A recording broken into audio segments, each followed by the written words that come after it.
there was a study done this year, April 20th, actually, and it's done by Statistic Brain, and they said that there are 50 million Americans every day that are being served at a fast food place or restaurant, and 44% of those are actually college students. And eating out, although eating out is very fun and it's easy, not eating out is always a better choice. And being college students, we tend to think that it's more convenient to eat out. And I mean, it is more convenient, but there are actually a lot more downsides to eating out than you guys would actually think. And so today I'm going to be telling you guys, showing you guys why eating at a fast food place or restaurant is more costly, it's less healthy, and how it's more time consuming than having a home cooked meal. So I'm going to start off by telling you guys how eating out is more costly than a home prepared meal. And I know I'm not alone when I look at my bank account and wonder like, where the heck does all my money go? And I think about it, it's like, well, I ate at Chipotle the other day, I went out with my friends last night, had the late night munchies, definitely spent a lot of money there, and then next thing you know, I realized, wow, most of the money I spend actually goes on food.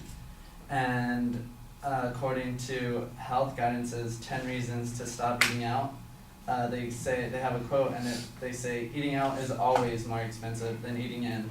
One reason being that you're not only paying for the hamburger itself, but you're paying for the service, the location, the cooking, and the establishment. Basically anything so they can make more money off you. And another thing that makes it more costly is that you're buying drinks, which are a great factor to your bill, and you're also buying desserts after, or you're getting appetizers, which quickly add up the bill at the end. And another reason why it's more costly is that tipping. It's also a big part of eating out at a restaurant, and according a quote by Culinary Travel, they say, if you can afford to eat out, you can afford to leave a tip.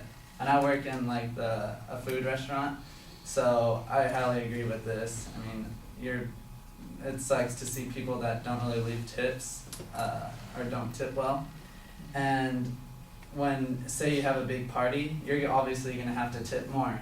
And sometimes you don't order as much food as everyone else, but usually when you go out, you're all splitting the tip evenly. You're not splitting the bill evenly, but the tip. So you're usually going to pay more than you actually need to. And some restaurants actually add up the tip automatically. So when they do that, they're making money off you right away, even if you don't want to pay for the service, pay that much for the service.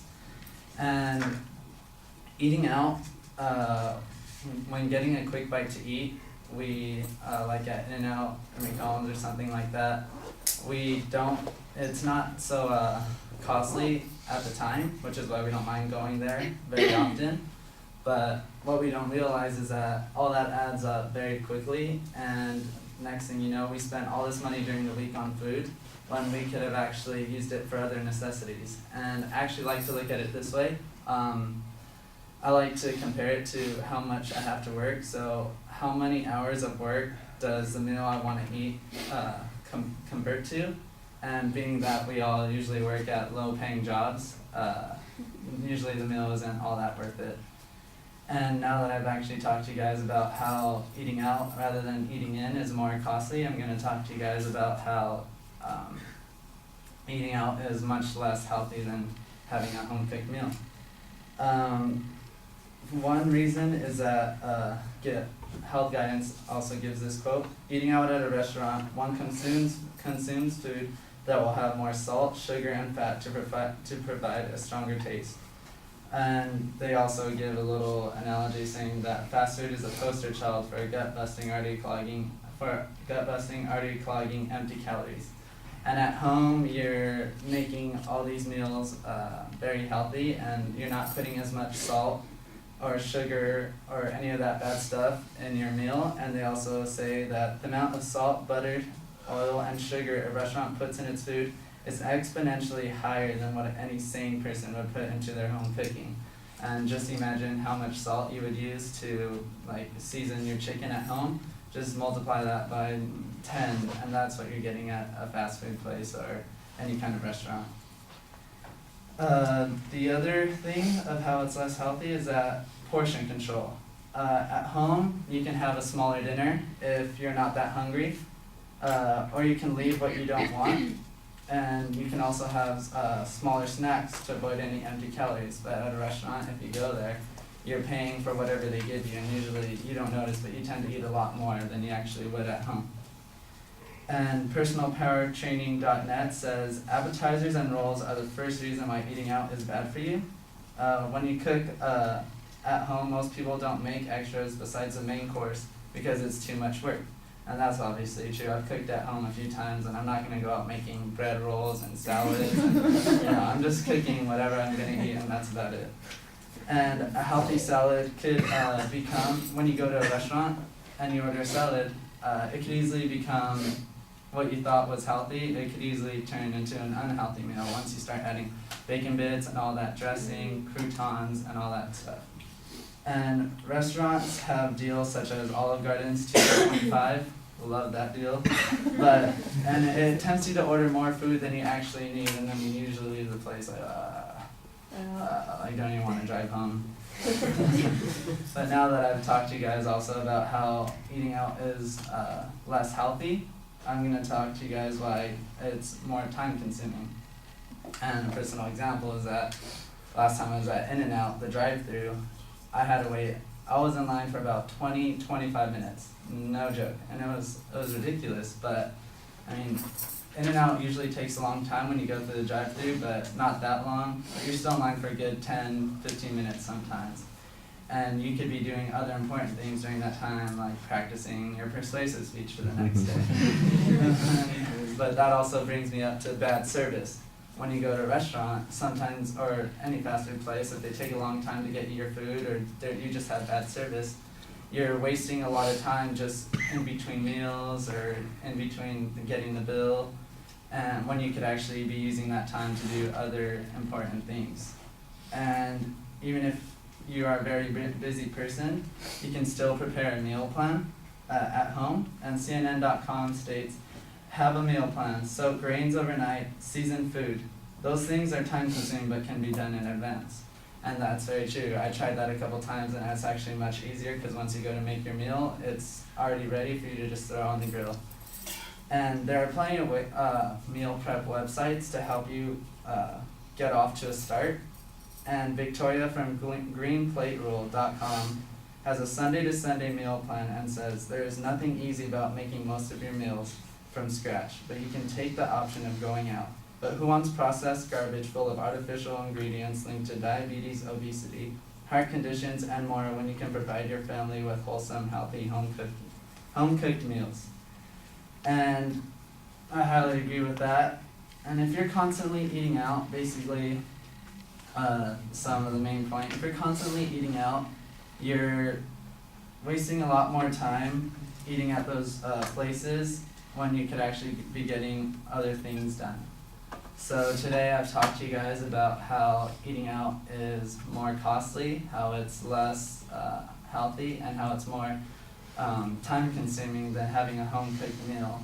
And I hope next time you guys are, you cut back, like eating out 5 days a week to probably 3 days a week, and take what I give you into consideration. Thank you.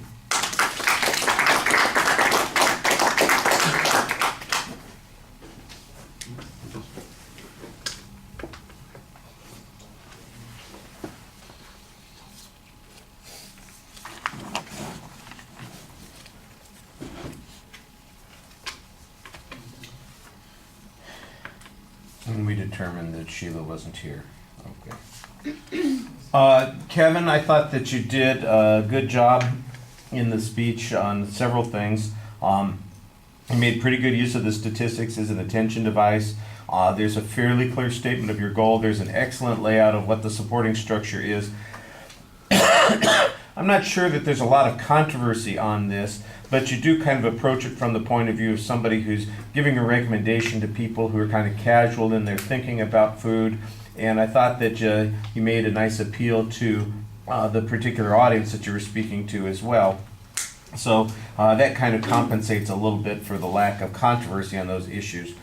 Very good signposting on the individual points as you get to them. The transitions are very clear, and they're smooth. We know that you're moving from one point to another. The language sometimes is a little obvious. It's like all those sorts of things. You're still going through the mechanical process of it. You haven't. I think you go through a lot of stages when you acquire a particular skill. There's awkwardness where you're having to do it and think about it constantly, and then it reaches to a point where it's mechanical in nature, where you know what to do but you have to think about what you're doing. And then there's naturalness, which is you're a little bit short of that on that point. So you're doing the right thing, just needs to be a little bit more natural than the language. I can see that you're trying to follow the directions, you're doing exactly what I said to do, so you just need to kind of take an extra step there to get to those points. There's pretty good research in the presentation. I mean, obviously we've already heard some information about problems with the foods. I think the audience appreciates when you personalize it and tell those stories too.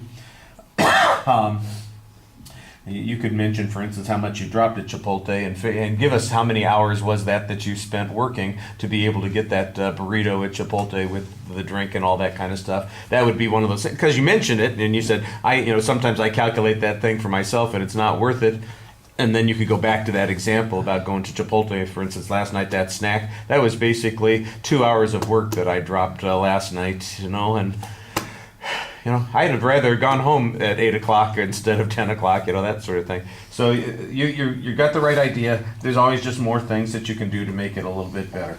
The presentation stuff is fine. I think you do a good job talking to the audience. You're natural. Your gestures seem like they are engaged, and pretty good eye contact too. All right, thank you.